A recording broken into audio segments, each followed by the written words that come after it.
Alright guys, so let's continue our lesson. Jadi hari ini kita ada di chapter ke-9 ya. Dan di chapter ke-9 nanti kita akan belajar structure yang bagian kedua. Jadi structure itu dibagi menjadi dua part atau dua bagian ya teman-teman. Part A yang mana sebelum-sebelumnya sudah kita pelajari bentuk soalnya ya. Yaitu teman-teman disuruh mencari di pilihan A, B, C, D. Yang mana yang bisa dimasukkan ke dalam titik-titik supaya kalimatnya lengkap dan utuh dan efektif gitu ya teman-teman. Makanya disebut dengan sentence completion. Nah, kalau di nomor 16 sampai nomor 40 atau structure part B atau bagian kedua di structure, teman-teman tidak diminta lagi mencari bagian kalimat yang hilang gitu ya. Tapi teman-teman disuruh menganalisa di antara empat yang digarisbawahi yang mana yang salah secara structure atau grammar gitu ya, teman-teman. Nah, sebenarnya materinya sama dengan materi kita hari pertama sampai hari ke-8. Cuman di sini nanti teman-teman akan dituntut untuk menguasai vocab-vocabnya juga. Jadi vocab di sini semakin lebih penting lagi, teman-teman. Misalnya membedakan much sama many, membedakan few sama little gitu ya. Misalnya a number of dan an amount of dan lain-lain. Nah, jadi selain materi kita hari pertama sampai ke-8, vocab juga penting di sini nanti, teman-teman. Dan vocab bisa diperkaya dari sering-sering latihan. Oke, jadi langsung saja kita kenalan dengan structure bagian kedua, teman-teman, yaitu error analysis atau error recognition. Jadi teman-teman diminta mencari empat yang digarisbawahi yang mana yang salah, gitu ya. Nah, jadi sebelum kita ke materinya, kita pemanasan sedikit dulu sambil mengingat-ingat atau mereview materi yang sudah kita pelajari ya. Jadi di sini nanti saya akan berikan teman-teman kalimat yang mana di dalam kalimat itu ada yang salah. Nah, teman-teman tebak ya yang salah di bagian apa. Contoh kalimat pertama yang salah adalah Albert Einstein did not work at the hospital. Adakah yang tahu, teman-teman? Kata apa yang salah di kalimat ini dan harus dirubah? Sepemahaman teman-teman dulu, seingat teman-teman dulu, setahu teman-teman dulu. Jangan ragu, salah nggak apa-apa, teman-teman. Ya, betul. Kata worked-nya ya, teman-teman. That's right. Alasannya kenapa, teman-teman?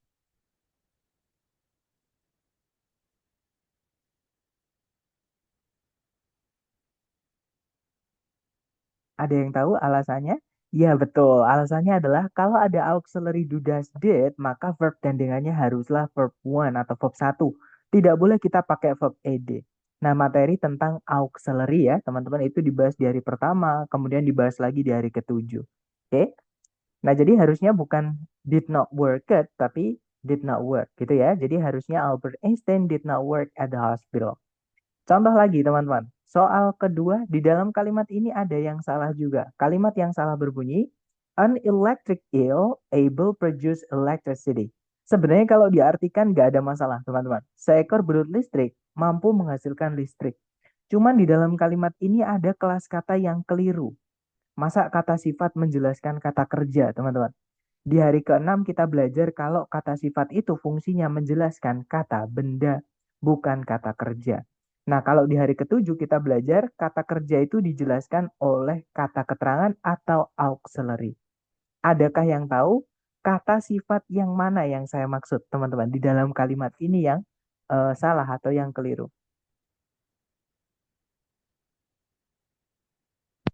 Bukan di produce-nya, Mister, tapi kata sifat, teman-teman. Kata sifat ya. Kalau produce kan kata kerja ya. Jadi petunjuknya teman-teman adalah produce-nya. Ya, betul, Messi Matul. Jadi adalah kata able-nya, teman-teman. Able itu kata sifat ya. Dan kata sifat itu tidak bisa menjelaskan kata kerja. Kata sifat itu hanya bisa menjelaskan kata benda. Jadi kalau kita mau bilang mampu menghasilkan, itu bukan able produce, tapi kita ganti able-nya menjadi kelas kata yang bisa menjelaskan kata kerja, yaitu kata keterangan atau auxiliary. Nah, di dalam keluarganya auxiliary, lebih tepatnya di keluarganya modal auxiliary, teman-teman, ada satu kata yang artinya sama dengan able, yaitu dapat, atau mampu, atau bisa. Ada yang tahu kata apa yang saya maksud, teman-teman? Atau able di situ harus kita ganti kata apa? Iya, that's right. Kata can ya. Jadi di keluarganya modal itu ada can. Artinya sama dengan able, cuman beda kelas kata. Kalau able itu kata sifat, tidak bisa menjelaskan kata kerja. Sedangkan can itu adalah auxiliary, yang mana dia adalah kata kerja juga ya. Cuman auxiliary adalah jenis kata kerja yang tidak bisa berdiri sendirian di dalam predikat. Hanya bisa menjelaskan kata kerja lain. Nah, jadi yang menjelaskan kata kerja salah satunya adalah auxiliary. Jadi kalimat yang benar, an electric eel can produce electricity. Nah, jadi kalau diartikan sama, seekor belut listrik bisa menghasilkan listrik. Seperti itu. Kemudian contoh berikutnya, teman-teman. Di dalam kalimat ini ada yang terbalik atau tertukar tempatnya. Jadi harusnya urutannya A, B jadi B, A. Nah, teman-teman cari dua kata yang kebalik itu apa dan apa ya. Jadi contoh kalimat yang salah adalah the method new was proven to be effective. Ini kalau diartikan metode yang baru itu terbukti ampuh. Nah, tapi urutannya ada dua kata yang kebalik. Iya, betul. Method new ya, teman-teman. Ini materi kita hari ke-6. Ketika ada kata sifat menjelaskan benda yang maksudnya nempel dengan benda yang dijelaskan, urutannya adalah kata sifatnya dulu baru kata benda. Ya, jadi harusnya bukan method new, tapi the new method. Jadi kalimat yang benar adalah the new method was proven to be effective. Jadi metode yang baru itu terbukti ampuh. Seperti itu. Nah, kemudian berikutnya, di dalam kalimat ini ada pemborosan kata. Harus ada satu kata yang kita hilangkan atau kita hapus, teman-teman, karena pemborosan. Nah, kalimat yang mengandung pemborosan berbunyi, Faker is the most best LOL player in the world. Adakah yang tahu satu kata yang harus kita hilangkan atau kita hapus kata apa, teman-teman?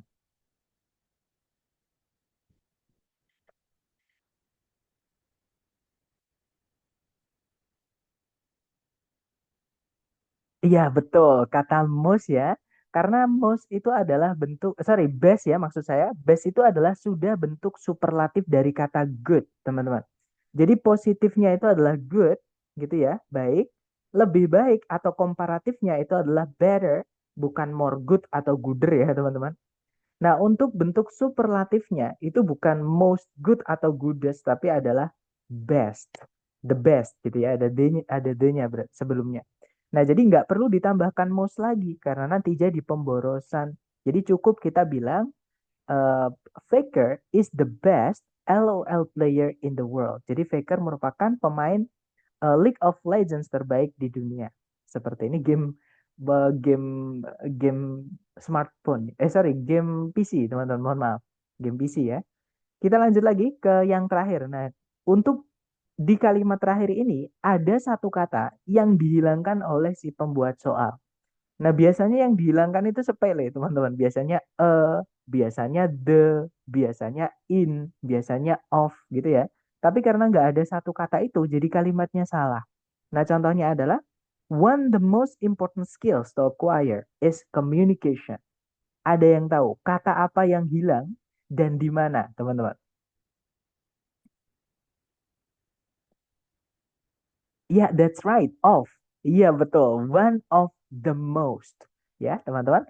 That's right. Jadi yang hilang adalah di sini ya. Harusnya kita tambahkan of. Jadi kalimat yang benar, one of the most important skills to acquire is communication. Jadi salah satu kemampuan yang paling penting untuk dimiliki adalah komunikasi. Seperti itu. Nah, itu tadi sambil kita latihan, sebenarnya saya memperkenalkan ke teman-teman bentuk-bentuk error yang akan teman-teman temui di struktur bagian kedua.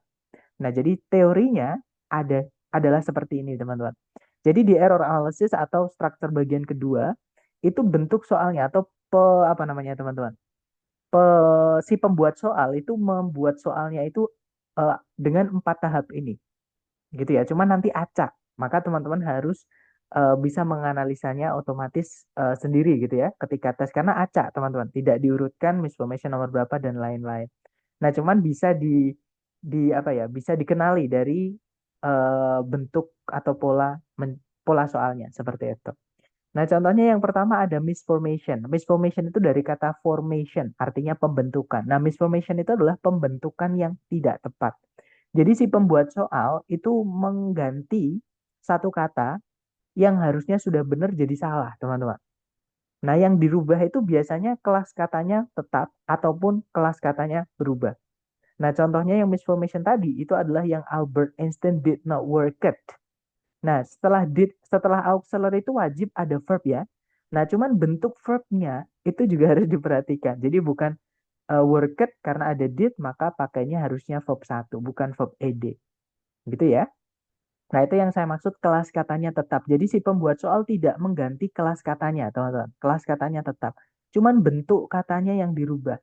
Jadi benar verb tapi bukan verb ed ya, harusnya verb satu. Sama-sama verb tapi beda penggunaan. Verb satu dan verb ed. Gitu ya, teman-teman. Nah, untuk contoh yang kelas katanya diganti, itu adalah an electric eel can produce electricity, harusnya. Nah, tapi sama si pembuat soal, can-nya itu diganti yang artinya sama, yaitu able. Tapi kelas katanya beda, teman-teman. Kalau kelas katanya beda, penggunaannya juga beda. Gitu ya, able itu kata sifat tidak bisa menjelaskan kata kerja. Jadi kita nggak bisa bilang able produce. Gitu ya, teman-teman. Nah, kemudian yang kedua, sebelum sebelum yang kedua, mohon maaf, saya hampir lupa, teman-teman. Bentuk soal misformation ini adalah jenis soal yang paling sering keluar, paling banyak. Jadi dari 25 soal error analysis nomor 16 sampai nomor 40, bisa dibilang misformation itu ada sekitar 20 soal sampai 23 soal. Jadi paling banyak, hampir semua soal error analysis itu adalah misformation ini, teman-teman. Gitu ya. Nah, tapi justru itulah yang kadang membuat sisanya, yaitu misordering, addition, sama omission itu jadi sulit. Karena kita sudah terlalu sering dengan misformation. Nah, akhirnya kita seolah-olah menganggap kalau semua soalnya itu harus ada yang diganti. Nah, padahal tidak semuanya diganti, teman-teman. Kadang si pembuat soal itu merubah atau apa namanya, mengganti urutan dua kata yang harusnya AB menjadi BA. Gitu ya, namanya misordering, teman-teman. Nah, misordering tadi contohnya adalah yang the new method. Harusnya ya. Tapi sama si pembuat soal itu diganti menjadi the method new. Seperti itu. Nah, teorinya materi kita hari ke-6 tentang kata sifat atau adjektif. Ketika adjektif nempel dengan benda yang dijelaskan, urutannya adalah kata sifat dulu atau adjektif dulu ya. Baru setelahnya kata benda. Bukan kata benda dulu, baru kata sifat. Kebalik, teman-teman. Gitu ya. Nah, misordering ini kadang keluarnya cuma 2 soal di antara 25 soal. Makanya itu yang bikin sulit. Tapi tenang aja, ketika teman-teman sering-sering latihan nanti, trust me guys, akan otomatis bisa mengenali dengan sendirinya, gitu ya. Dan misordering ini bisa dikenali dengan dua pilihan. Maksudnya gini, ada dua kata yang digaris bawah menjadi satu.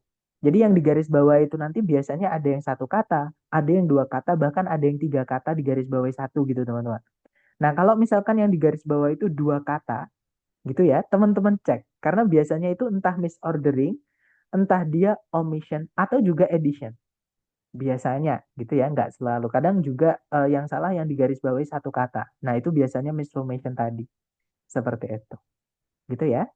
Nah, itu tadi misordering, jadi pembalikan harusnya AB menjadi BA. Memang yang paling sering itu adalah adjective noun, teman-teman. Gitu, tapi tidak selalu adjective noun gitu ya. Nah, berikutnya adalah addition dari kata add, menambahkan. Jadi si pembuat soal itu menambahkan satu kata yang tidak penting atau tidak perlu di dalam kalimatnya. Akhirnya jadi salah, jadi pemborosan, teman-teman.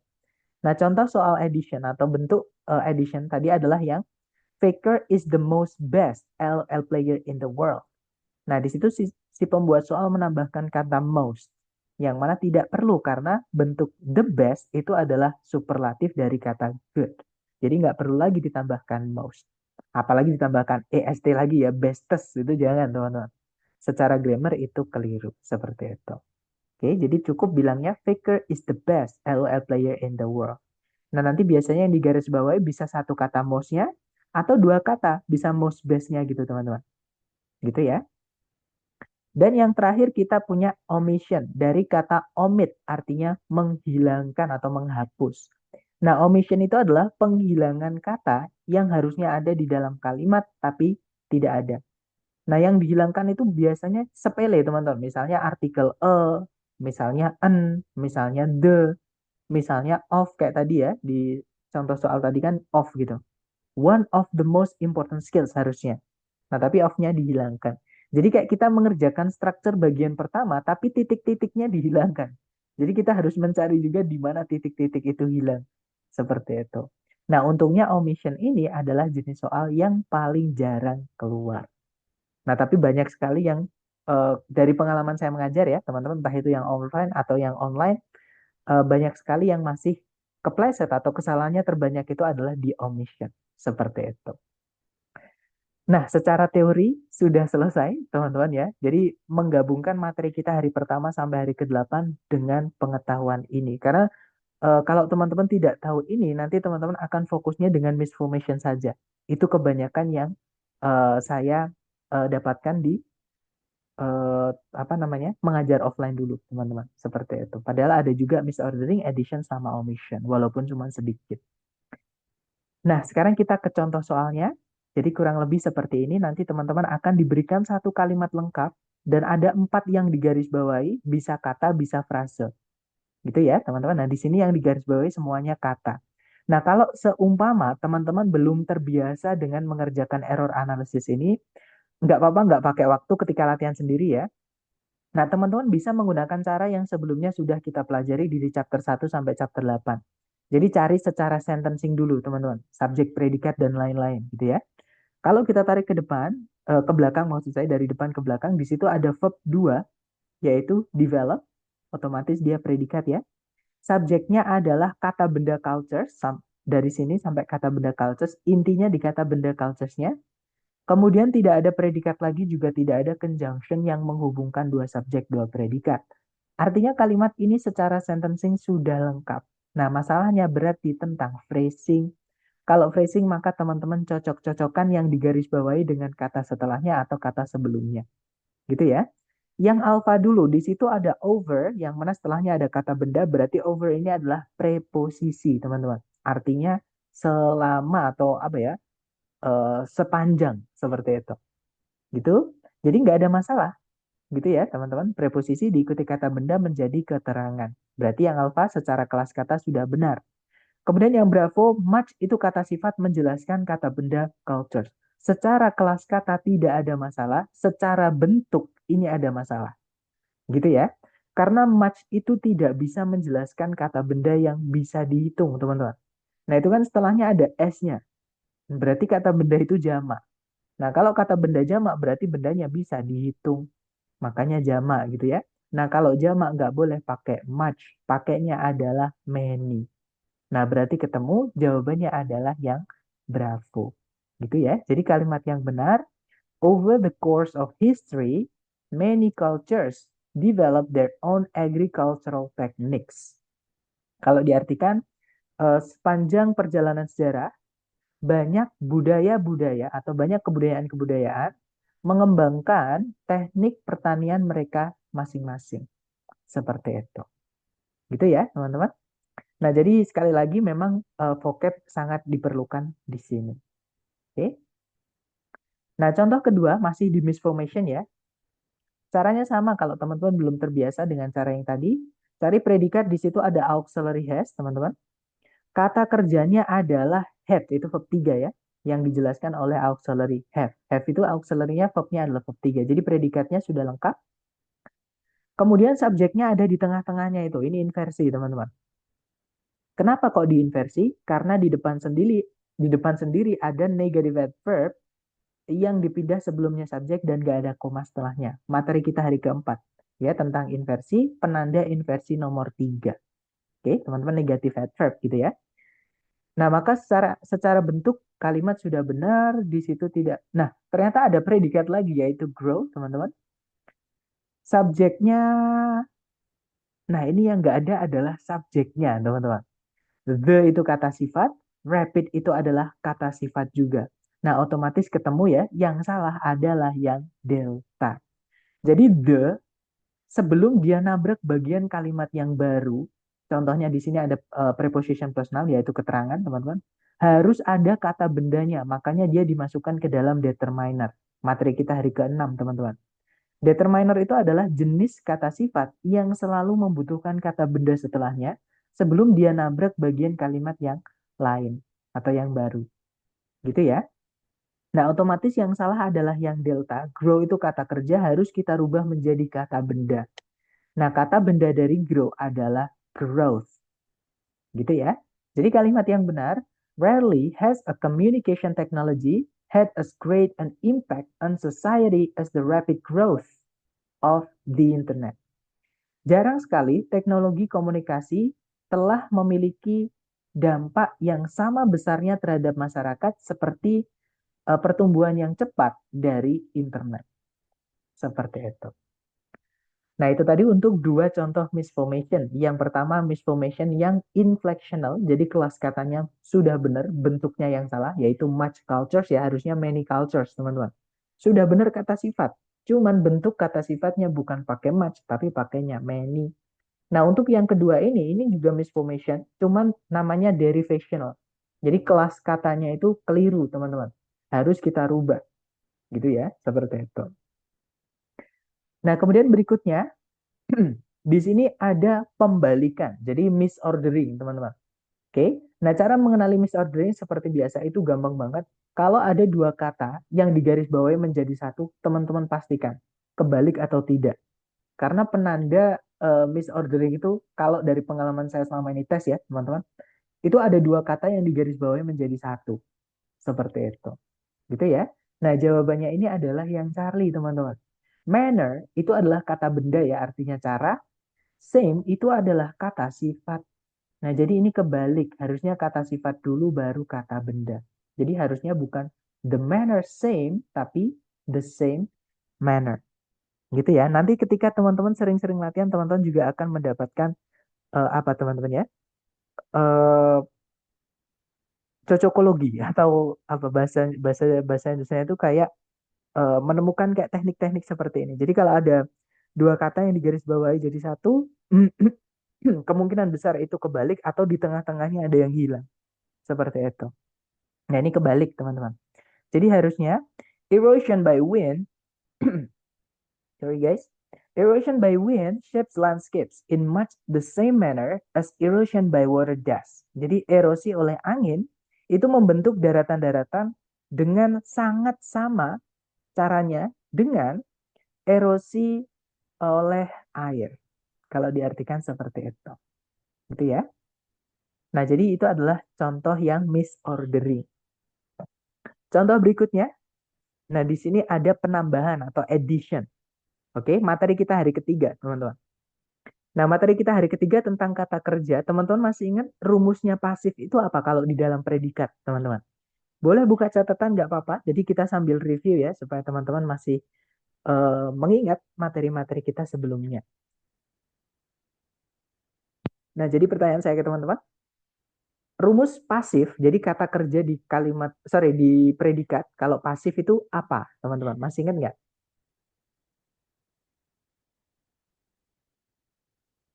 Iya, betul. To be diikuti oleh verb 3. Ya, teman-teman. To be diikuti oleh verb 3 itu adalah pasif. Dan kalau kata kerja sudah dipasifkan, syaratnya setelahnya bagaimana? Teman-teman masih ingat nggak?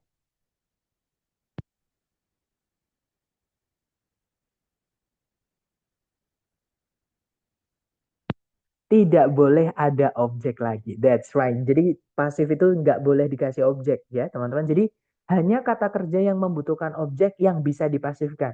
Nah, tapi ketika kata kerja yang membutuhkan objek itu sudah kita bentuk be verb 3, maka tidak boleh lagi dikasih objek. Gitu ya teman-teman. Nah, betul jawabannya adalah yang bravo. Harusnya gimana teman-teman?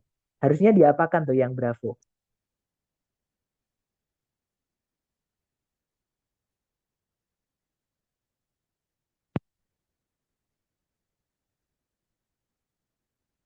Jangan takut salah, teman-teman. Benar, jawabannya Bravo. Tapi gimana? Masnya harus dialfakan tuh yang Bravo.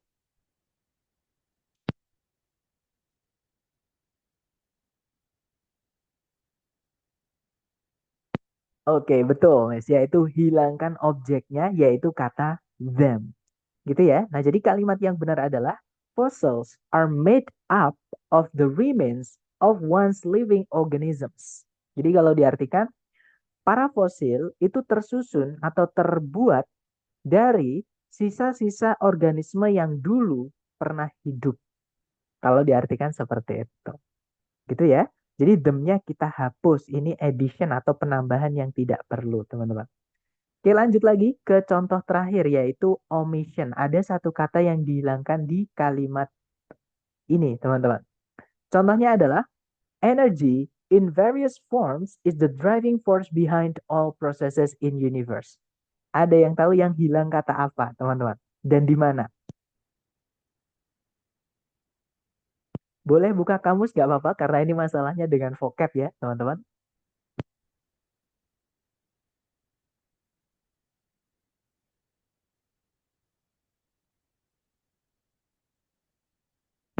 Oke, saya kasih clue, teman-teman. Jadi beberapa kata benda dalam bahasa Inggris itu diciptakan cuma satu oleh Tuhan gitu ya. Nah, otomatis benda itu sudah jelas. Contohnya matahari. Matahari itu cuma satu yaitu, nah maka kalau kita bilang mataharinya panas, itu bahasa Inggrisnya adalah the sun is burning, for example. The sun is scorching. The sun is hot. Seperti itu. Nah, di sini ada kata yang mirip kayak sun harus ada the sebelumnya karena dia diciptakan cuma satu. Iya, betul. Yang delta ya harusnya the universe. Betul, teman-teman. Ini namanya singularity noun. Kalau teman-teman mau ngecek di Google, kata benda apa aja sih yang termasuk ke singularity noun atau yang harus ada the-nya. Karena dia diciptakan cuma ada satu. Nah, itu cek di Google singularity noun. Ada banyak sekali, teman-teman. Ya. Nah, jadi kalimat yang benar harusnya energy in various forms is the driving force behind all processes in the universe. Seperti itu. Jadi energi dalam berbagai bentuk merupakan gaya atau apa ya, faktor yang mempengaruhi atau melatar belakangi semua proses-proses yang ada di alam semesta. Seperti itu. Nah, sekarang kita ke latihan. Mungkin sebelum ke latihan soal, teman-teman ada yang pengen bertanya? Silahkan kalau ada yang ingin ditanyakan, teman-teman.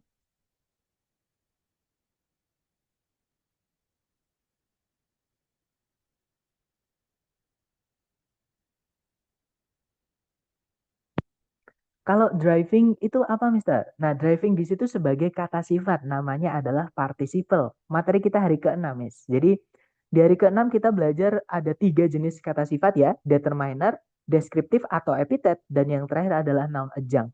Nah, di keluarga yang kedua, yaitu deskriptif atau epithet, itu ada 8 urutan, ya kan? Yang pertama ada quality atau karakter, ya kan? Yang kedua ada size atau ukuran. Yang ketiga ada age or temperature. Dan yang keempat ada namanya participle. Nah, participle itu ada dua. Kalau artinya yang melatar belakangi, otomatis pakainya verb ing, ya teman-teman. Makanya di situ the driving force. Seperti itu. Nah, kalau nanti artinya yang dilatar belakangi, itu driven. Pakainya verb 3. Namanya past participle. Pasif, teman-teman. Nanti kalau diartikan yang di. Seperti itu. Materi kita hari ke-6, Miss. Jadi fungsinya di situ dia sebagai participle. Gimana? Maksud pertanyaannya begitu bukan, Miss Tinggi? Oke, dapat ya. Mungkin ada pertanyaan lagi dari teman-teman. Silakan kalau ada pertanyaan, kalau ada penasaran teman-teman tanyakan ya supaya tidak bingung. Sir, untuk able tadi masuk adverb, bukan adverb. Able itu kata sifat, teman-teman. Gitu ya. Bisa dibilang itu adalah quality atau karakter. Jadi mampu. Nah, cuman dia itu kayaknya nggak bisa ditaruh di sebelum kata benda ya, teman-teman. Sebentar, kita cek karena memang beberapa di grammar itu selalu ada pengecualian, teman-teman. Contohnya kata like, like itu juga kata sifat, tapi dia nggak bisa ditaruh di sebelum kata benda, gitu ya. Kayaknya salah satunya juga able ini. Kita cari able. Oh, ternyata bisa, teman-teman. Ya. Nah, jadi able itu bukan kata keterangan, tapi dia adalah kata sifat atau adjective. Nah, masuknya ke dalam deskriptif atau epithet yang nomor satu, yaitu quality atau karakter bendanya. Contohnya di situ adalah one of my more able students. Nah, di situ sebelumnya able dikasih more. Jadi, salah satu dari siswa-siswaku yang lebih mampu, yang lebih bisa. Nah, artinya itu able itu clever or good at doing something. Jadi uh, yang cerdas gitu ya. Salah satu dari murid-muridku yang cerdas. Seperti itu. Nah, kalau di dalam kalimat kita cek teman-teman, yang titik. Nah ini, Mrs. Thomas is a very able teacher. Bu Thomas atau Nyonya Thomas gitu ya, itu merupakan seorang guru yang sangat cerdas. Seperti itu. Jadi dia bukan kata keterangan, bukan adverb ya, tapi dia adalah kata sifat atau adjective. Seperti itu, Miss Lintang Ratu. Oke, dapat ya. Nah, sekali lagi, vocab itu penting sekali, teman-teman. Jadi, tapi tenang aja, vocab jangan hafalan. Karena kalau teman-teman hafalan vocab nggak akan tes-tes. Vocab dalam bahasa Inggris itu ada banyak banget, teman-teman. Mungkin teman-teman juga pernah dengar yang dijual di bis-bis itu, kamus 1 miliar kata. Nah, itu kan apalagi 1 miliar, teman-teman. Kapan selesainya kita kalau mau hafalan? Jadi, saran saya, hajar latihan aja. Kalau nemu vocab baru, ditulis di bukunya, boleh ditanyakan ke saya juga nggak apa-apa, nanti saya bantu carikan seperti itu. Karena lumayan juga nanti kalau saya nggak tahu dapat koleksi vocab juga dari teman-teman. Sepertinya tidak ada pertanyaan lagi. Kalau gitu kita ke latihan soal ya. Saya mute dulu semuanya teman-teman supaya tidak ada suara yang bocor dan teman-teman bisa lebih fokus dan jawabannya supaya bisa dikirim ke saya sendiri. Sebentar, saya. Oke. You ready? Silahkan teman-teman. Di sini ada satu soal, waktunya 30 detik di pojok kanan atas. Dimulai dari sekarang. Silahkan.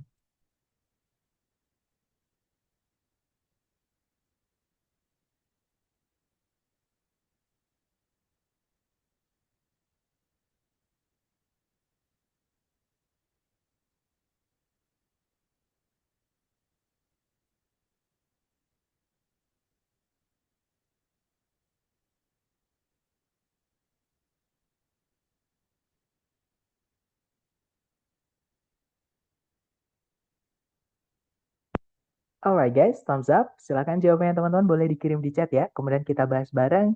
Dan saya lihat teman-teman ada yang menjawab alpha. Ada yang menjawab up to. Up to berarti, sebentar. Up to berarti bravo ya. Jadi antara alpha, bravo, atau there. There berarti Charlie. Oke, antara alpha, bravo, atau Charlie. Nah, kita cek bareng ya teman-teman. Oh sorry, cara ngeceknya ternyata saya kira keluar gambarnya, ternyata nggak ada.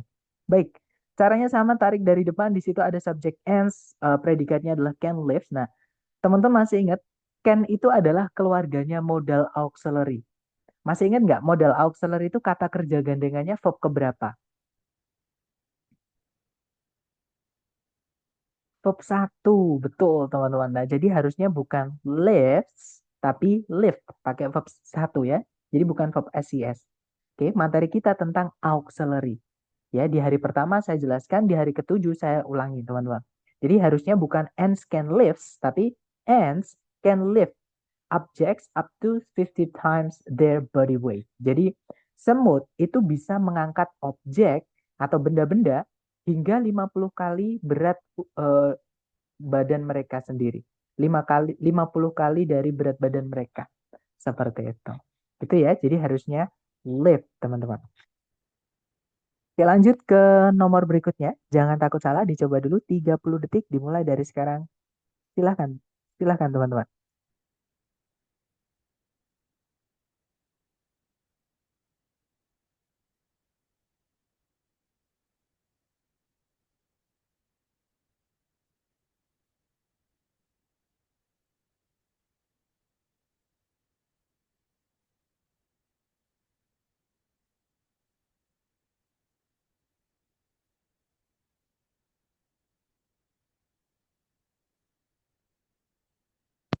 Oke, waktunya sudah habis dan saya lihat teman-teman menjawab. Ada yang menjawab Bravo, ada yang menjawab Charlie, dan ada yang menjawab Delta. Oke, kita cek bersama. Seperti biasa tarik dari depan, a honey bee hive. Nah, hive sudah benar ya. Hive itu artinya sarang, teman-teman. Oke. Nah, jadi a honey bee hive itu adalah sebuah sarang lebah madu. Nah, sudah benar ya, berarti tunggal karena ada e-nya di depan teman-teman. Determiner itu petunjuk teman-teman menentukan apakah bendanya harus jamak ataukah harus tunggal. Oke, jadi have sudah benar. Typically have, nah yang salah adalah yang bravo. Have itu verb satu, teman-teman. Sedangkan kalau dalam menyatakan fakta, kita menggunakan kata kerja tunggal. Kata kerja tunggal itu yang nggak pakai auxiliary seperti ini, gitu ya. Nah, otomatis kita harus perhatikan subjeknya. Kalau subjeknya tunggal seperti ini ya, a honey bee hive, otomatis predikatnya ditambahkan s atau kita pakainya verb SES nyebutnya. Oke, jadi harusnya bukan have tapi has, teman-teman. Jadi kalimat yang benar, a honey bee hive typically has one queen bee thousands of worker bees and a few hundred drones.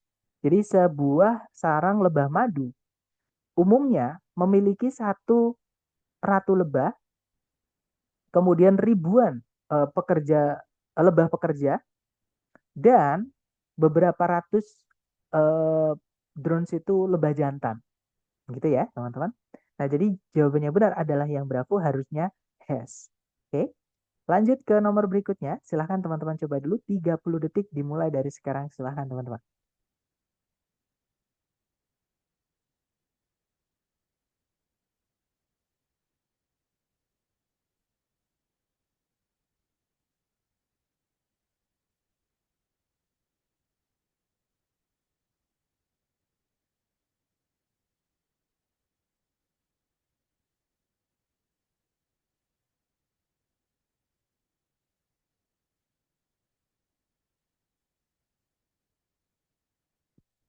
Oke, waktunya sudah habis. Ini materi kita hari kedua, teman-teman. Tentang conjunction, lebih tepatnya conjunction fanboys, gitu ya.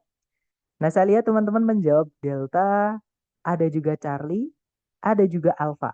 Alpha, Charlie, atau Delta. Mari kita cek, teman-teman. Tarik dari depan, advertising agencies, itu jamak ya, agensi-agensi periklanan. Nah, karena dia predikatnya menggunakan verb 1 use, berarti yang alpha sudah benar. Oke, jadi verb 1 itu dipakai untuk menyatakan fakta ketika subjeknya itu jamak, teman-teman. Gitu ya. Atau kalau nggak gitu orang pertama atau orang kedua, itu pakainya verb 1. Tapi kalau orang ketiga tunggal, contohnya he, she, atau it, itu nanti harus dikasih verb SES. Maksudnya harus pakainya verb SES. Gitu ya.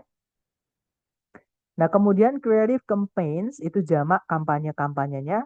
Sebelumnya tidak ada penanda jumlah. Nah, kalau kata benda bisa dihitung, diletakkan di objek tidak ada penanda jumlahnya, harus dijamakkan.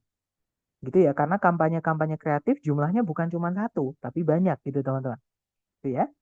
Kemudian to build brand awareness, to engage verb 1 ya, dia ada to verb 1 tidak ada masalah. And, nah yang salah adalah yang delta. Petunjuk teman-teman adalah kata and. Yang mana and itu harus menghubungkan yang setara. Di sini yang dihubungkan adalah satu, to build brand awareness. Yang kedua adalah to engage audiences. Maka setelahnya and itu bukan for verb in, teman-teman. Harusnya adalah to verb 1 juga. Nah, jadi harusnya bukan for driving sales, tapi to drive sales. Gitu ya. Jadi kalimat yang benar, advertising agencies use creative campaigns to build brand awareness, to engage audiences, and to drive sales. Jadi agensi-agensi periklanan menggunakan kampanye-kampanye kreatif untuk membangun nama brand, untuk mengengage atau apa ya, menarik gitu ya para audiens, dan juga untuk mendorong penjualan atau ya mendorong penjualan seperti itu. Oke, lanjut ke nomor berikutnya. Silakan teman-teman coba dulu, jangan takut salah. Waktunya 30 detik dimulai dari sekarang. Silakan teman-teman.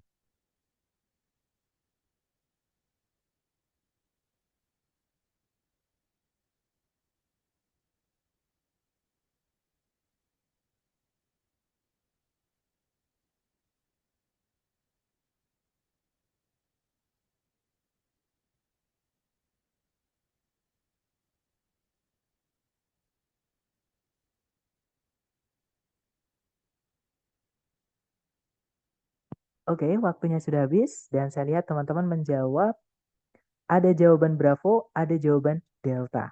Mari kita cek bersama, teman-teman. Seperti biasa ditarik dari depan. Ini materinya sama ya dengan soal sebelumnya tadi. Ini adalah masalah uh, conjunction fanboys. Harus menghubungkan dua yang setara, teman-teman. Yang alpha, the concept of psychoanalysis. Nah, the kata benda of kata benda itu susunan namanya qualifying phrase, teman-teman. Ya, jadi ada dua. Qualifying phrase itu the kata benda of kata benda atau penanda jumlah yang pernah saya jelaskan di materi hari ke-6 ya tentang kata sifat. Kalau ada penanda jumlah atau kardinal ditambahkan of harus ada the setelahnya, teman-teman. Nah, itu namanya quantifying phrase. Jadi one of the misalnya gitu. Itu ya. Nah, di sini sudah benar ini qualifying phrase the of. Jadi sudah benar, teman-teman. Oke, apalagi the menjelaskan kata benda sederhananya gitu. Jadi kalau teman-teman pusing sir, qualifying phrase, kita pakai the aja. The kata sifat menjelaskan kata benda konsep sudah benar, nggak ada masalah teman-teman. Dan the itu boleh diikuti semua jenis kata benda kecuali nama, gitu ya. Jadi yang alpha tidak ada masalah. Yang Bravo was founded by, nah founded pasif ya karena tidak ada objeknya, verb 3 tidak ada masalah teman-teman. Oke, dan founded itu teman-teman jangan terjebak dengan belajar bukannya found itu sudah verb 3 ya. Nah memang find, found, found. Menemukan, menemukan itu find, found, found. Nah tapi found itu juga bisa verb 1 teman-teman. Artinya mendirikan. Jadi found atau memulai gitu ya, sama kayak establish gitu ya. Nah, found verb 2-nya adalah founded, verb 3-nya juga founded. Nah, jadi ini verb 3 dari verb 1 found, artinya mendirikan. Jadi nggak ada masalah atau menyusun gitu ya, teman-teman. Kemudian yang Charlie he, karena di sini kita Sigmund Freud itu cowok mungkin gitu ya. Karena di situ juga nggak ada petunjuk, teman-teman. Apakah dia cewek, apakah dia cewek, karena nggak ada petunjuk kata ganti yang lain. Misalkan his, misalnya him gitu di soal otomatis kita belum tahu yang Charlie ini benar atau salah. Nah, sampai kita cek yang delta dulu. Yang delta di situ pakai verb SES, sebelumnya ada fanboys and harus menghubungkan dua yang sama. Sebelumnya ada verb 2 yaitu wrote, maka harusnya setelahnya and juga verb 2, teman-teman. Jadi harusnya bukan publishes tapi published. Gitu ya. Jadi kalimat yang benar adalah the concept of psychoanalysis was founded by Sigmund Freud when he wrote and published The Interpretation of Dreams. Jadi konsep psychoanalysis dibuat atau disusun oleh Sigmund Freud ketika dia menulis dan mempublikasikan bukunya yang berjudul The Interpretation of Dreams. Seperti itu. Oke, lanjut lagi ke nomor berikutnya. Jangan takut salah, 30 detik dimulai dari sekarang. Silahkan teman-teman.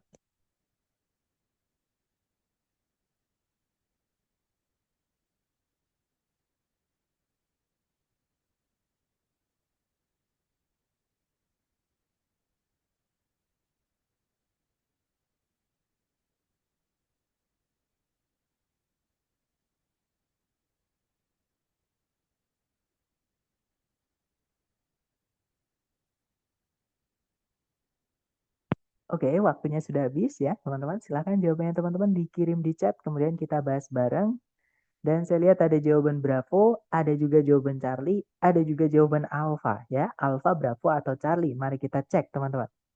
Tarik dari depan, the United States exports. Nah, United States itu nama ya, teman-teman. Kalau nama kita anggap satu. Jadi kalau teman-teman menemukan ada huruf-huruf yang diawali besar, maksudnya kata yang diawali huruf besar itu nama. Nah, nama walaupun akhirnya ada S-nya itu satu, teman-teman. Gitu ya. Nah, makanya ekspor sudah benar. Yang alpha tidak ada masalah, teman-teman. Kalau subjeknya tunggal, orang ketiga, maka kakeknya adalah verb SES. Oke. Large volumes of unagricultural products. Nah, yang salah adalah yang Bravo. Petunjuk teman-teman adalah di kata benda yang dijelaskan yaitu products. Itu jamak. Gitu ya. Nah, jadi kita tidak membutuhkan artikel an karena an itu artinya sebuah, teman-teman. Sebuah, seekor, seorang gitu ya. Maka bendanya harusnya tunggal. Nah, tapi petunjuk teman-teman di situ bendanya jamak, otomatis yang salah adalah an-nya. Oke? Atau kalau teman-teman ganti juga boleh dihilangkan juga nggak apa-apa. Karena kata bendanya jamak, tidak pakai artikel nggak apa-apa, teman-teman. Gitu ya. Jadi kalimat yang benar, the United States exports large volumes of agricultural products, including soybeans and corn. Jadi Amerika Serikat itu mengekspor uh, jumlah yang banyak dari produk-produk pertanian, termasuk atau yang mencakup kedelai, kedelai ya maaf, dan jagung. Seperti itu. Oke, lanjut lagi teman-teman ke nomor sebentar. Sepertinya ada yang bertanya. Mister, tolong jelasin tentang including, include, dan includes. Oke, nah sebenarnya ini materi kita besok, tapi nggak apa-apa. Jadi kalau yang materi kita sudah kita pelajari selama ini, di soal kita sudah punya predikat, teman-teman. Ya kan? Dan teman-teman tidak menemukan ada conjunction sama sekali, terutama conjunction yang menghubungkan dua SP. Nah, otomatis kita nggak bisa pakai include Karena dia verb satu ya, teman-teman. Verb satu itu predikat. Dan juga includes. Kita juga nggak bisa pakai itu. Karena dia juga predikat, verb SES. Maaf, teman-teman. Tintanya agak habis. Includes, harus itu verb SES. Nah, kenapa include sama includes nggak bisa? Karena nanti predikatnya double. Gitu ya. Nah, sekarang kapan kita pakai include? Kapan kita pakai includes? Nah, jadi verb satu itu dipakai ketika untuk menyatakan, sama ya, sama dengan verb SES, teman-teman. Jadi verb satu atau verb SES itu dipakai untuk menyatakan fakta dalam bahasa Inggris. Contoh, menyatakan fakta itu, tanaman itu berfotosintesis. Nah, untuk menyatakan fakta, kita bisa ambil satu perwakilan atau satu representatif, teman-teman. Nah, nanti kita pakainya a plant, sebuah tanaman. Nah, fotosintesis itunya kata kerjanya ya, itu kita tambahkan S atau IS, photosynthesis. Nah, jangan lupakan S-nya. Itu verb SES. Jadi verb SES itu dipakai ketika kata benda di subjek tidak ada S-nya atau dia tunggal, orang ketiga. Gitu ya. Nah, tapi kita juga bisa menyatakan fakta itu kita overgeneralize atau kita pukul rata, teman-teman. Jadi kita mau bilang semua tanaman itu berfotosintesis. Nah, jadi kita pakainya plants. Nah, yang ditambahkan S adalah plants-nya, subjeknya. Oke. Nah, tapi kalau subjeknya sudah ada S, maka kata kerja di predikat jangan. Jadi photosynthesis. Nah, gini teman-teman. Jadi kita untuk menyatakan fakta bisa pakai a plant photosynthesizes atau plants photosynthesize. Seperti itu.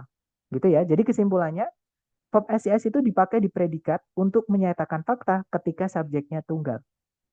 Gitu ya, teman-teman. Nah, tapi kalau subjeknya jamak untuk menyatakan fakta, kita pakainya verb satu. Seperti itu. Nah, kalau yang verb ing itu dia bukan predikat ya, Miss. Dan dia ada objeknya karena dia butuh objek dan aktif. Seperti itu. Maksudnya begitu, Kak, Miss? Oke, dapat ya. Nah, nanti ketika teman-teman sering-sering latihan menemukan verb ing yang berdiri sendiri tanpa auxiliary sebelumnya, di setelah koma, nanti teman-teman akan hafal dengan sendirinya, tanpa harus hafalan. Gitu ya, itu bukan predikat, karena ada objeknya berarti dia aktif, misalnya seperti itu. Oke, lanjut lagi ke nomor berikutnya. Silahkan teman-teman, 30 detik dimulai dari sekarang, silahkan.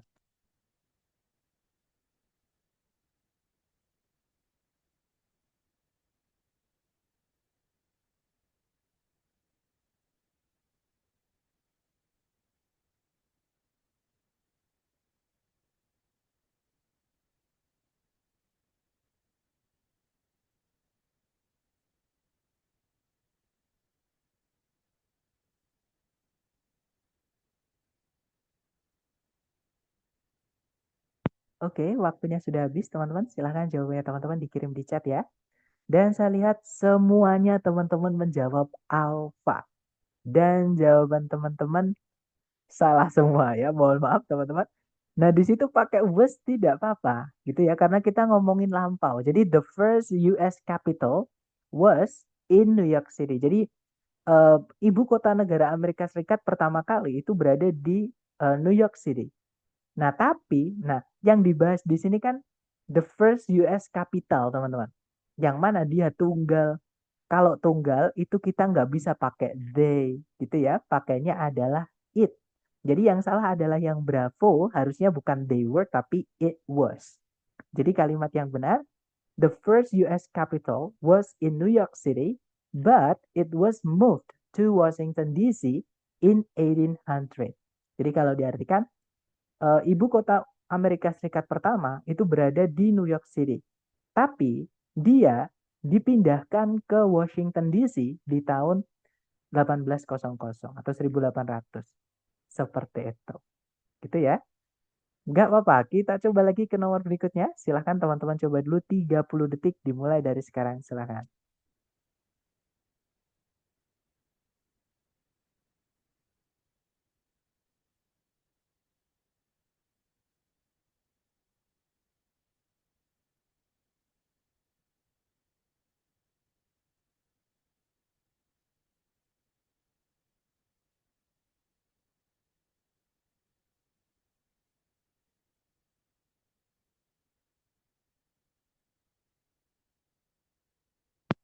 Oke, waktunya sudah habis dan saya lihat teman-teman menjawab delta. Ada juga Charlie, ya Charlie atau delta. Kita cek bersama. Cari predikat sebentar. Mohon maaf teman-teman. Cari predikatnya dulu. Kalau ditarik dari depan ke belakang ada was. Eh, jadi soal ini ada ya teman-teman nanti di soal yang dari lembaga. Jadi tes dari lembaga nanti ada soal ini satu. Tapi maksudnya cara mengerjakannya sama, kasusnya sama. Oke, saya baru ingat. Ini adalah masalah vocab ya teman-teman. Jadi di sini kalau diartikan, coba teman-teman lihat yang nggak enak yang mana teman-teman. Atau teman perhatikan yang nggak enak kalau diartikan yang mana. Ini kalau dibaca dalam manufaktur atau dalam pembuatan tekstil tradisional, benang atau apa ya, bahasa Indonesianya itu sulam gitu ya. Jadi benang sulam itu dilakukan dengan cara memutar fiber atau serat seperti misalnya wool atau katun menjadi benang yang menggunakan roda-roda yang berputar. Yang nggak enak kira-kira yang mana, teman-teman? Atau saya ulangi lagi ya. Dalam pembuatan kain tradisional, benang sulam dilakukan dengan cara memutar fiber atau serat seperti misalnya wool atau katun menjadi benang-benang yang menggunakan roda putar alatnya. Seperti itu. Nah, yang nggak enak adalah yang alfa, teman-teman. Ya, karena saya lihat ada yang menjawab alfa, ada yang menjawab delta, teman-teman. Yang nggak enak ada yang alfa. Masa benang benang apa namanya tadi? Saya lupa. Benang rajut ya, kalau nggak salah tadi saya ngomongnya. Nah, jadi benang itu masa dilakukan. Benang itu bukan dilakukan, tapi dibuat, teman-teman. Gitu ya. Jadi yang salah adalah yang alpha. Itu harusnya made. Was made by. Jadi dibuat dengan cara. Nah, spinning ini gerund ya, teman-teman. Jatuh setelah preposisi by. Jadi dengan cara memutar serat. Seperti misalnya, ini preposisi diikuti objeknya yaitu wool or cotton. Gitu ya, teman-teman. Into threads. Using, nah ini usingnya adalah apa namanya? Present participle yang menggunakan spinning di situ adalah uh, present participle juga, cuman dia menjelaskan kata benda wheels-nya. Jadi yang menggunakan roda-roda yang berputar seperti itu. Gitu ya. Nah, jadi jawabannya yang alpha, teman-teman. Harusnya bukan dan tapi made. Nah, ini sudah saya cloning dari soal kalau nggak salah nomor terakhir nanti. Di soal tes teman-teman yang dari lembaga. Oke, lanjut lagi ke nomor berikutnya. Silahkan teman-teman coba dulu ya. 30 detik dimulai dari sekarang. Silahkan.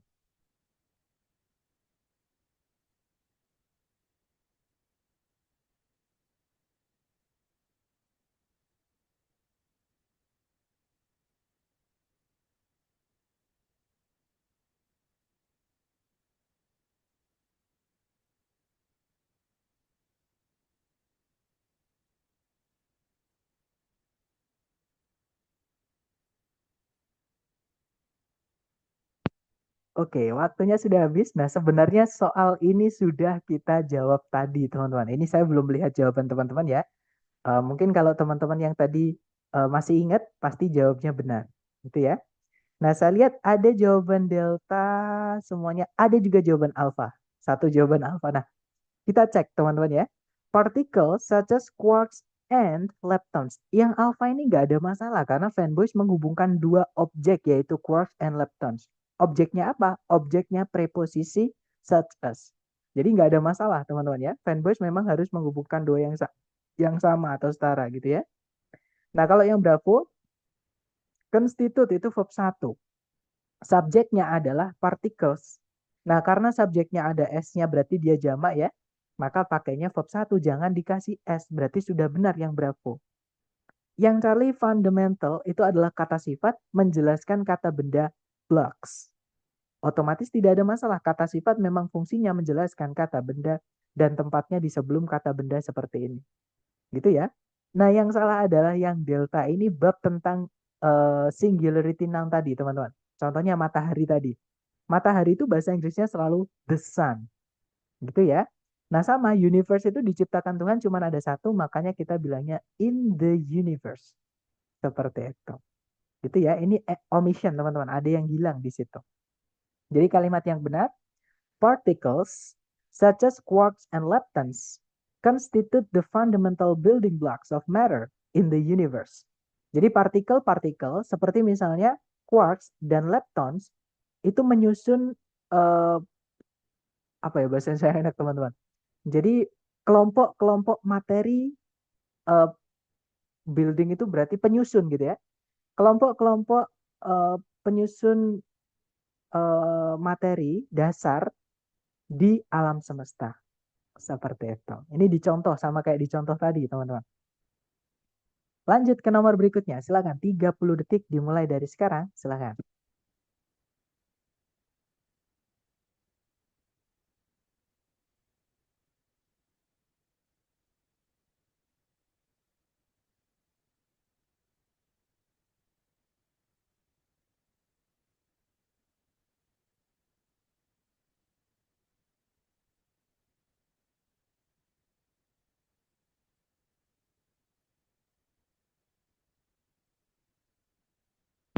Oke, waktunya sudah habis. Silakan jawabannya teman-teman dikirim di chat. Dan saya lihat teman-teman menjawab alfa, ada juga jawaban bravo. Mari kita cek bersama, teman-teman. Di situ ada predikat have been. Nah, setelah have auxiliary ya diikuti verb 3. Verb 3 dari to be itu adalah been, teman-teman. Nah, jadi nggak ada masalah yang alpha ini, gitu ya. Have been able to survive extreme conditions. Kata sifat diikuti kata benda, tidak ada masalah juga.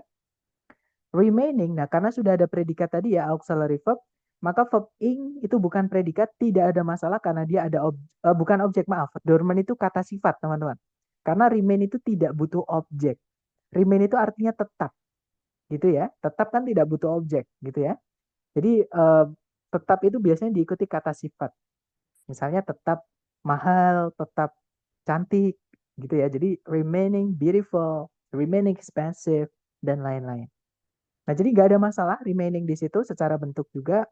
For more than 100 million years ago. Nah, yang salah adalah kata ago. Ini addition ya, teman-teman. Nah, mungkin buat teman-teman yang bingung, kenapa kok jawabannya delta? Nah, saya pengen teman-teman membandingkan dua kalimat ini yang saya buat. Ini selalu saya pakai untuk jadi sebenarnya grammar itu ada alasan logikanya, teman-teman. Sebentar, ini mau saya agak, nah gitu ya, teman-teman, mohon maaf. Kalimat pertama berbunyi, saya sudah bekerja di sini selama, itu kan ada for ya, teman-teman. Jadi kata kuncinya teman-teman itu kata for, artinya selama. Selama 5 tahun. Itu kalimat pertama. Kalimat kedua berbunyi, saya sudah bekerja, sorry, bekerja di sini selama 5 tahun yang lalu. Sorry teman-teman, yang lalu. Nah, jadi kalimat pertama berbunyi, saya sudah bekerja di sini selama 5 tahun. Kalimat kedua berbunyi, saya sudah bekerja di sini selama 5 tahun yang lalu. Nah, kira-kira enak yang mana, teman-teman? Yang masuk akal yang mana? Yang atas atau yang bawah?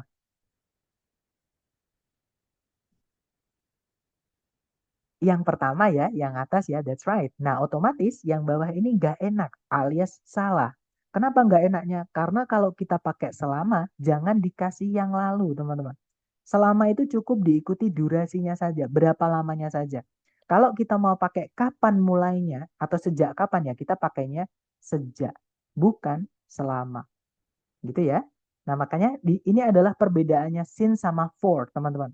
Oke, jadi kalau since teman-teman pakai ago nggak masalah, boleh. Gitu ya, enggak juga nggak apa-apa sih. Jadi sejak Perang Dunia Pertama misalnya, gitu ya. Nah, jadi sejak 5 tahun yang lalu, saya sudah bekerja di sini sejak 5 tahun yang lalu. Nah, tapi kalau pakai selama, jangan dikasih 5 tahun yang lalu. Sekali lagi, ini masalahnya adalah vocab, teman-teman. Oke, jadi kata kuncinya di for artinya selama, jangan dikasih ago. Gitu ya. Mister berarti harus selalu diartikan ya? Tidak selalu diartikan, teman-teman. Jadi gini, dalam bahasa Inggris, satu kata itu banyak sekali, memiliki lebih dari satu arti. Contohnya for itu seperti materi kita hari kedua, dia bisa berarti karena, conjunction, teman-teman. Ciri-cirinya sebelumnya pasti ada komanya nanti. gitu ya, karena dia menghubungkan dua SP. Itu teman-teman. Nah, for juga bisa menjadi preposisi. Oke, teman-teman. Nah, preposisi itu eh, ada banyak ya, teman-teman artinya. For yang artinya untuk, itu biasanya setelahnya diikuti orang atau benda. Nah, tapi kalau for juga bisa artinya selama, itu juga preposisi, teman-teman. Nah, nanti setelahnya diikuti kata benda, waktu. Contohnya seperti ini. Ini cara cara ngingetnya. Nah, tanpa teman-teman mengetahui artinya pun, kalau teman-teman sudah hafal kok ada for diikuti kata benda waktu, jangan dikasih ago. Dan ini saya cloning dari soal yang asli dari ITS, teman-teman. Gitu ya. Jadi di soal asli ITS itu ada for, tapi pakai ago. Jadi for kalau diikuti kata benda waktu, jangan pakai ago. Nah, itu secara rumus grammarnya. Nah, tapi grammar itu sekali lagi ada alasan logisnya, teman-teman. Alasan logisnya yang tadi saya jelaskan ya. Jadi kalau pakai selama dikasih yang lalu nggak enak, diartikan ada yang janggal gitu, teman-teman. Seperti itu. Gitu ya. Tapi kalau teman-teman tahu artinya itu lebih bagus. Tapi kalau tidak tahu artinya tidak harus tahu. Karena sekali lagi, teman-teman, saya ketika tes itu tidak semua kata saya tahu artinya. Nah, tapi dari posisi letaknya itu dia di mana, setelahnya ada apa, itu bisa kita tebak. Seperti itu. Dan pasti teman-teman itu juga sama. Ketika tes pasti menemukan satu kata atau dua kata yang teman-teman asing artinya apa. Karena setiap hari nggak pernah dipakai dalam bahasa Inggris. Seperti itu. Gitu ya, Miss. Jadi sekali lagi, jangan dihafal vocab-vocabnya, teman-teman. Jangan, apa namanya, arti tidak selalu bisa membantu teman-teman. Gitu ya. Contohnya meskipun. Meskipun itu ada although, ada despite. Nah, tapi mereka beda kelas kata. Yang satu conjunction, satu preposition. Walaupun artinya sama-sama meskipun. Sama kayak karena, ada because sama because of. Artinya sama-sama karena, yang satu conjunction, yang satu preposition. Nah, jadi tidak selalu dengan arti, Miss. Seperti itu. Tapi tadi saya menjelaskan pakai arti supaya lebih mudah ke apa ya, teman-teman? Ke logika. Kalau di analogi itu lebih gampang karena grammar itu pasti ada alasan logisnya, teman-teman. Kenapa kok seperti itu? Gitu ya. Nah, jadi lanjut lagi ke soal berikutnya, teman-teman. Dicoba dulu ya, 30 detik dimulai dari sekarang, silahkan.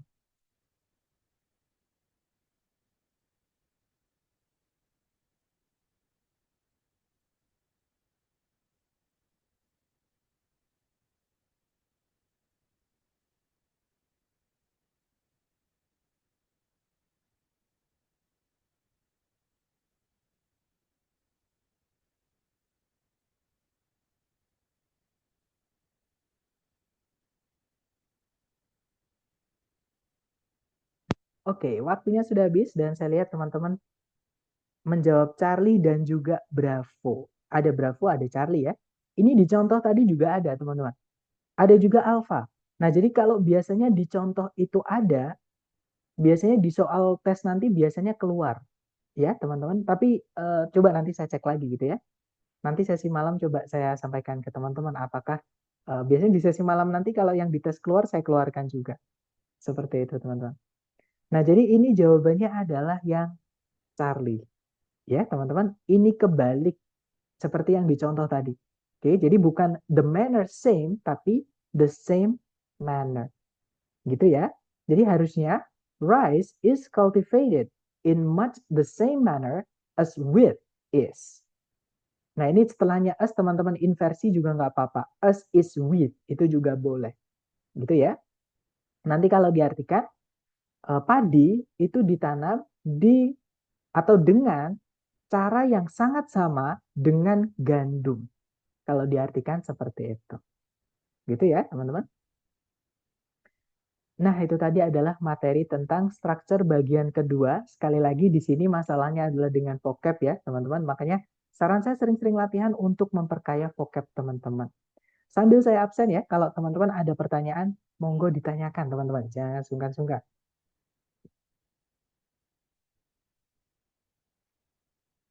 Oke, sudah selesai saya absen. Sebentar, mungkin saya unmute ya, supaya teman-teman kalau mau bertanya secara unmute bisa lebih nyaman. Silahkan kalau ada pertanyaan, teman-teman.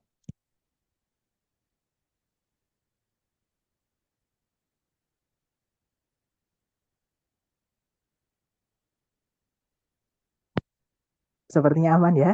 Oke deh, atau nanti ketika teman-teman latihan menemukan kesulitan apapun, japri saja, jangan sungkan-sungkan teman-teman. Thank you so much for your attendance and presence. I'll see you again next time.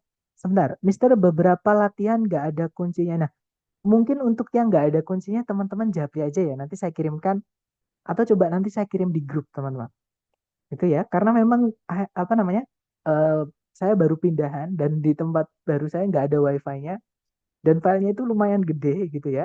Jadi untuk mengirimkannya coba nanti akan saya kirim ketika ada wifi gitu ya. Saya nanti kita nyari wifi gitu maksudnya teman-teman. Oke, jadi teman-teman japri aja nggak apa. Nanti saya itu dulu apa namanya, saya start dulu kalau sudah kebuka atau di mark as unread seperti itu supaya pengingat teman-teman.